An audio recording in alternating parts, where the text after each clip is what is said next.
Olha, continuando aqui a nossa jornada pelo Reino Invisível, a gente vai mergulhar agora numa ideia do capítulo 2 que é transformadora. A gente vai falar sobre a força que está por trás de tudo. E o que vamos explorar hoje, sabe, bate de frente com a visão moderna do universo e vai direto no âmago do que significa existir.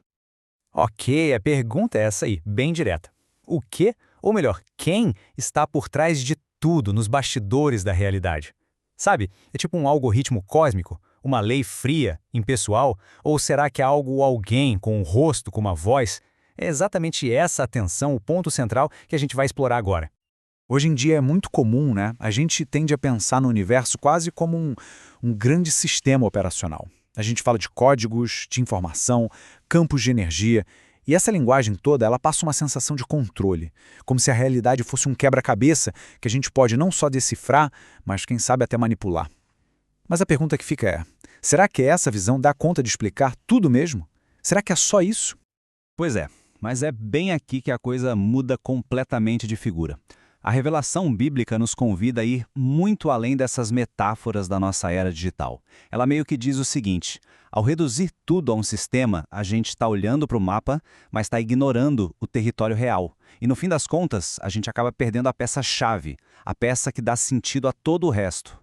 E essa peça-chave, ela tem um nome, logos. Sabe, é uma palavra grega super rica, cheia de significado, que o Evangelho de João usa para descrever o fundamento de absolutamente tudo. E o ponto central é este: não é um o que, é um quem. Não é uma informação passiva parada ali, é o verbo ativo, a razão divina em ação. É um conceito super antigo, claro, mas que, olha, simplesmente explode a nossa forma moderna de enxergar a realidade. Agora, vamos comparar essas duas visões lado a lado. A diferença é brutal. De um lado, a gente tem um código impessoal. Isso leva à ideia de um universo que, no fundo, não tem propósito. É só funcional. Um sistema para ser explorado. Agora, do outro lado, o logos pessoal. E isso aponta para um universo criado com intenção, sustentado por um relacionamento. A diferença, gente, é a mesma entre viver dentro de uma máquina e viver dentro de um poelo. Muda tudo. E aqui a gente chega na afirmação que é talvez a mais radical de todas. Ele é alguém, não algo. Pare e pensa no peso disso por um segundo. Se o poder que teceu as galáxias e que sustenta cada átomo do nosso corpo é uma pessoa, então o universo deixa de ser um lugar frio, indiferente. Ele é, na sua essência, pessoal. Isso transforma a nossa existência, que deixa de ser uma busca por mecanismos para se tornar uma busca por relacionamento. Tá, mas e aí? Qual é o papel dessa pessoa em tudo isso? Bom, lá em Colossenses a gente tem um quadro bem completo. Primeiro, a origem. Tudo foi criado por ele, é o ponto de partida de tudo. Depois o sustento, tudo subsiste nele. E essa é a mais incrível. A existência não é algo que aconteceu lá atrás e pronto, não. Ela é mantida a cada nanosegundo pela vontade dele. O ar que a gente respira, o chão sob os nossos pés, tudo é sustentado por ele agora. E por fim, o propósito. Tudo foi criado para ele. Ou seja, não estamos à deriva. Existe um destino, um ponto final para toda a criação. Mas afinal, por que é tão perigoso assim trocar a palavra por um código? Simplesmente porque essa troca empobrece tudo.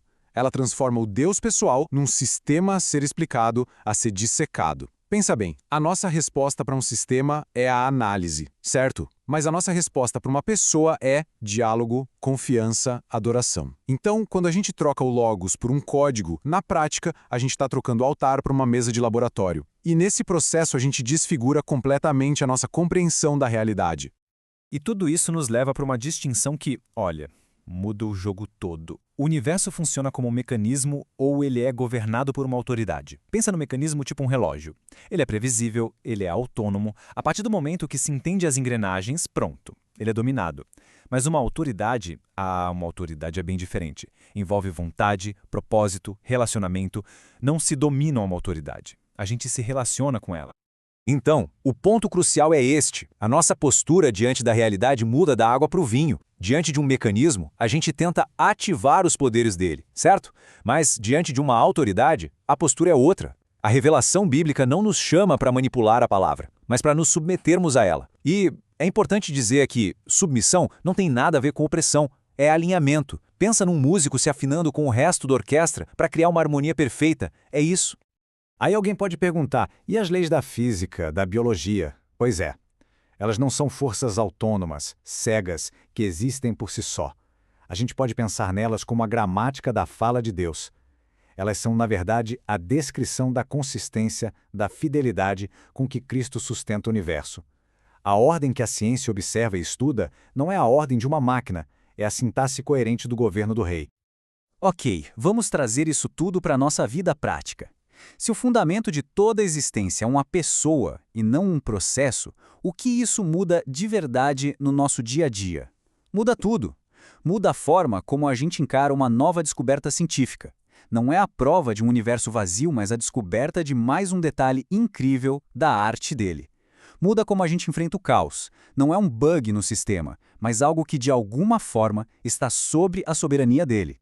E no fim, tudo isso nos deixa com esta pergunta para reflexão. Se o universo não é um sistema a ser decifrado, mas um relacionamento a ser vivido, qual é a nossa resposta? A gente vai continuar agindo como hackers, tentando encontrar brechas no código para nosso próprio benefício, ou a gente vai se posicionar como participantes, como ouvintes da voz do autor de tudo? Porque a escolha entre controle e confiança, entre análise e adoração, é essa escolha que define a nossa experiência da realidade.